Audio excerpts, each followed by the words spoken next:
দেখুন, বিশ্বব্যাপী যে যুদ্ধের যে তোড়জোড় শুরু হয়েছে, অস্ত্রের ব্যবসা বেড়েছে এবং সশস্ত্র সংগঠনগুলো যেভাবে তাদের বিস্তার লাভ করছে পৃথিবীর বিভিন্ন কোনায় কোনায়, দেশে দেশে, এই যে মার্কিন যুক্তরাষ্ট্রের মদদে বিশ্বে বহু সশস্ত্র গোষ্ঠী তারা অস্ত্রের কারবার করছে এবং বিভিন্ন অঞ্চলে অস্থিরতা সৃষ্টি করছে।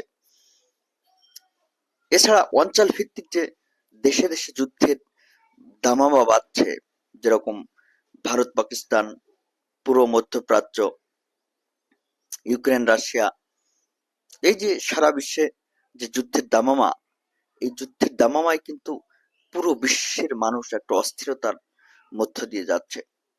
এখন যেসব দেশ শান্তিপূর্ণ ছিল সেসব দেশও এখন ভাবছে যে আর বসে থাকা যাবে না।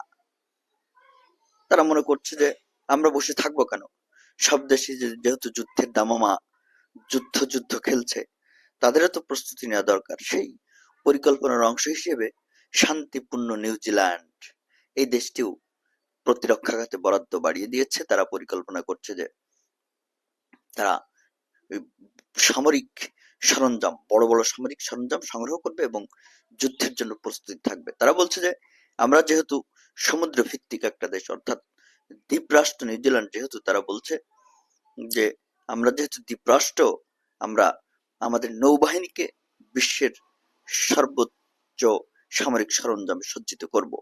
সেই হিসেবে তারা নতুন করে প্রতিরক্ষা খাতে ব্যয় করার পরিকল্পনা করছে।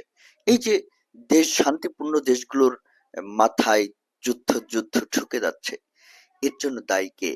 এর জন্য দায়ী কিন্তু এই বিশ্বের অস্ত্র ব্যবসায়ীরা, যারা যুদ্ধ বাধায় এবং অস্ত্রের ব্যবসা করে। মার্কিন যুক্তরাষ্ট্র বিশেষ করে, তারাই কিন্তু এর জন্য দায়ী। এবং বিশ্বের এই শান্তিহীনতার জন্য তারা যে দায়ী, এটা কিন্তু তারা স্বীকার করবে না, বরং অশান্তি সৃষ্টি করে বলবে যে আমরাই তো শান্তি প্রতিষ্ঠাকারী।